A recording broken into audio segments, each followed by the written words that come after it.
카프탈레에서의 상큼한 아침. 꼭 초가을 같은 날씨입니다. 아침을 먹기 위해 1층 식당으로 내려왔습니다. 소박하지만 제법 분위기가 있는 공간입니다.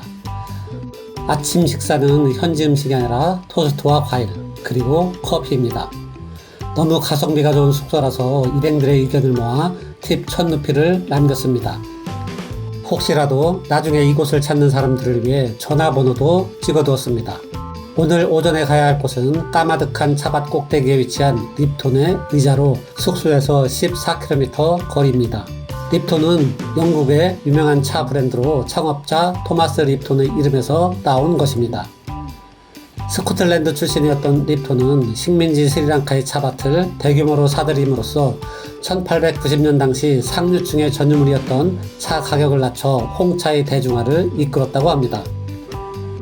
주차장은 힌두교 사원의 앞마당이고 화장실을 사용하면 약간의 돈을 받습니다. 이곳에서 립톤스 시트까지 2.5km 정도인데 걸어가도 되지만 대부분 툭툭이를 이용합니다. 툭툭이는 대당 1,500루피. 립톤이 처음 회사를 설립할 당시 영국에는 저렴한 인도산 차가 대거 유통되었다고 합니다.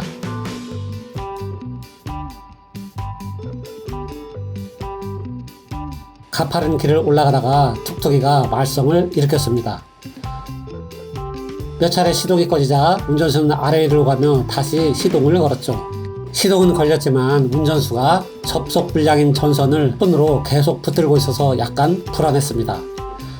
토머스 립톤은 여행 중에 실론 지역에서 양질의 홍차가 재배되는 것을 보고 직접 차 농장을 사들여 가격을 40%나 낮추었다고 합니다. 툭툭이가 다시 길을 쓰며 휘탈길을 올라갑니다. 상당한 오르막이어서 걸어서 가려면 등산을 각오해야 하죠. 그래도 스리랑카 여행자들이 가장 많이 추천하는 것이 이곳을 걸어서 오가는 겁니다.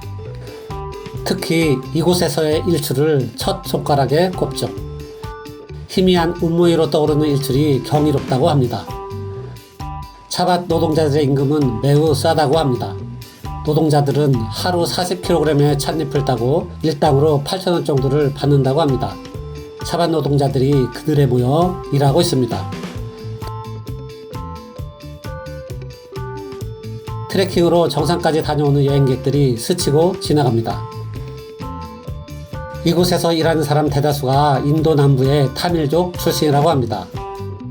타밀족은 스리랑카 동북부와 고원 차밭지대에 주로 거주하죠. 영국은 값싼 노동력을 활용하기 위해 타밀족을 스리랑카 동북부 지역에 대규모로 이주시켰다고 합니다. 여기서 입장료 2,000원 정도씩을 내야 합니다. 1948년 스리랑카는 독립했지만 힌두교계인 타밀족은 다수를 차지하는 불교계 싱할라족으로부터 차별 대우를 받았죠. 타밀족은 이에 대항하여 1970년대 초부터 무장투쟁을 시작했습니다. 2009년 타밀 반군이 와해되기까지 양측은 협상과 투쟁을 반복하며 1983년 이래 27년 동안 10만여 명이 사망했다고 합니다. 이 아름다운 다운에는 이주민들의 고난과 역사, 그리고 피와 땀이 배어있죠. 립톤은 이 의자에 앉아 따뜻한 홍차를 마시며 끝없이 펼쳐진 차밭을 바라보았을 겁니다. 이제 홍차는 노동자들도 마실 수 있는 기호품이 되었지만 여전히 차는 노동자들의 값싼 노동력으로 생산되고 있죠. 저 위에 차를 맛볼 수 있는 허름한 찻집이 있습니다.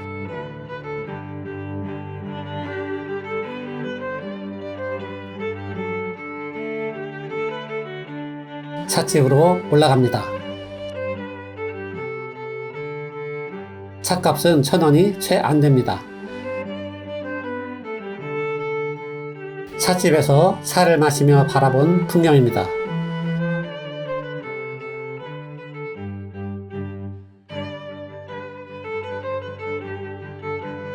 찻집 위에 전망대가 있죠.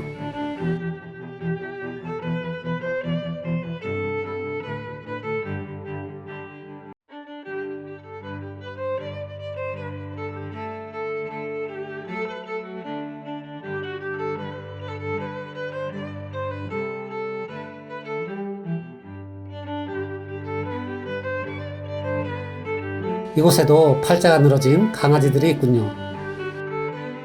차를 마시며 경치를 감상할 동안 타고 온 툭툭이가 기다려줍니다. 툭툭이를 타고 립던스 시트를 내려갑니다. 시간이 충분하고 트레킹에 익숙하다면 툭툭이 대신 걸어서 다녀오는 것을 추천합니다. 아니면 툭툭이를 타고 올라갔다가 걸어서 내려와도 좋죠. 다음 행선지는 엘라인데 하프탈레를 거쳐 가야 합니다. 엘라를 거쳐 곧바로 남부 항구 도시 골로 향할 예정입니다. 정겨운 하프탈레로 다시 돌아왔습니다.